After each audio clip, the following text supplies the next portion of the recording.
This is my new bargain bike packing bike, and believe it or not, I built this up entirely for just under £200.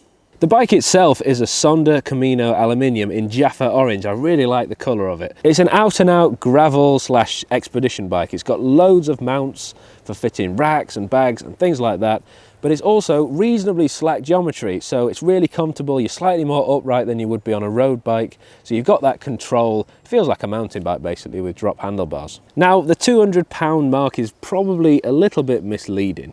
Although I got the frame and forks for really cheap, I actually kitted this out with loads of stuff that I've had building up in my garage over the years. I've been cycling seriously for well over 10 years now, and as a result, I've gone through many bikes, many different group sets, brakes, tyres, wheels, what have you. And I decided to root through the garage and clear out everything that I didn't need and put it on to a brand new bike. So this is kind of a combination of all kinds of different gearing, group sets, brakes that I've cobbled together to turn into this really cool looking bike. The reason I got this frame set so cheap is because it's damaged. You wouldn't tell by looking at it, but it does have a couple of minor defects, which is why I was able to get it at such a low price. This is something that you can try. There are so many bike manufacturers out there, and if there's anything slightly wrong with a frame, it tends to be sent back by a customer, or it's just rejected before it's actually built. As a result, you can pick them up really, really cheap if you're happy living with a couple of defects, which I am. The way I see it, if you're going to take your bike packing or commuting, you're probably going to knock it about a bit and it's going to get dinged up anyway. So if you can get a frame with some slight defects at the beginning, you can save yourself loads of money. So when I say damaged, how damaged are we talking? Is there a problem with the frame set? Has it got a crack in it? Is there a problem with the welds? Problem with the thread on the axles? Not at all. The problem with this frame is this. It's got a slight ding on the paintwork, and as a result, it's not perfect, so a customer rejected it.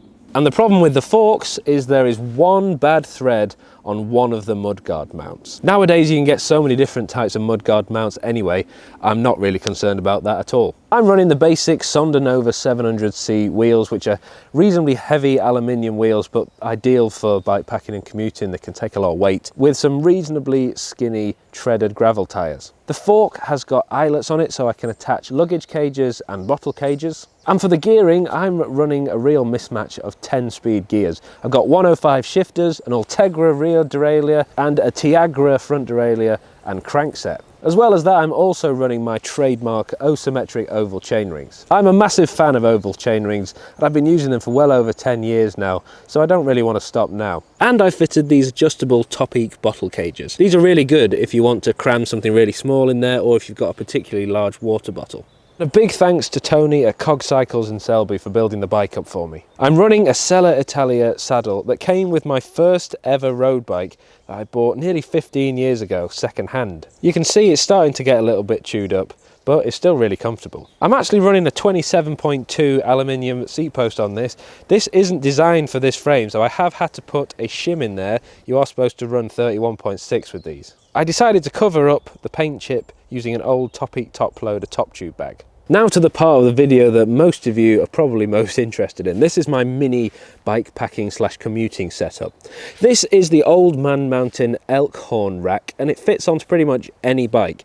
I've decided to fit it to the through axle with a through axle adapter, just to test it out really, because I don't 100% trust the pannier mounts on this bike, given that there's already been a couple of minor issues with the frame already. I have attached it to the top pannier mounts there, but I can equally clamp it onto the frame with zip ties. On top of that, I've attached an Old Man Mountain Juniper trunk bag. It's worth mentioning that Old Man Mountain have sent me these products for free to test out, but equally I could have just used an old pannier rack and some really old panniers that I used on my first ever bike packing film with my dad many years ago, because they're still lying in the garage being unused. I've also attached some tail fin 10-litre mini panniers to this as well, which I mentioned in the last video was something I was sent to review. I've attached them using the tail fin rack mount that I've screwed into the frame. It has 3 eyelets, which is ideal for screwing on other cages, and it gives an option of flexibility, which is why I wanted to test it out. I actually bought these mechanical disc brakes during COVID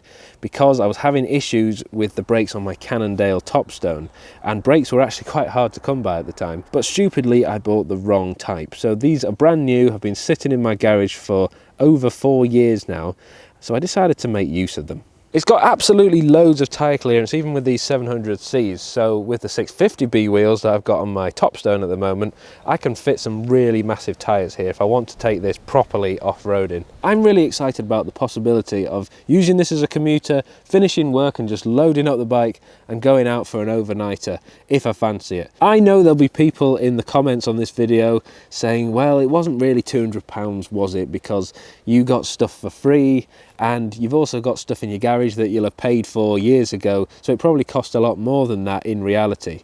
It doesn't really matter my circumstances. You can do this, and it's hopefully a bit of advice for you. If you want to get a bike for super cheap, head down to your local bike manufacturer, give them a call and see if they've got anything like this. Any slight rejects or issues with frames, it's a great opportunity to bargain. Thank you very much for watching, and I'll see you in the next video.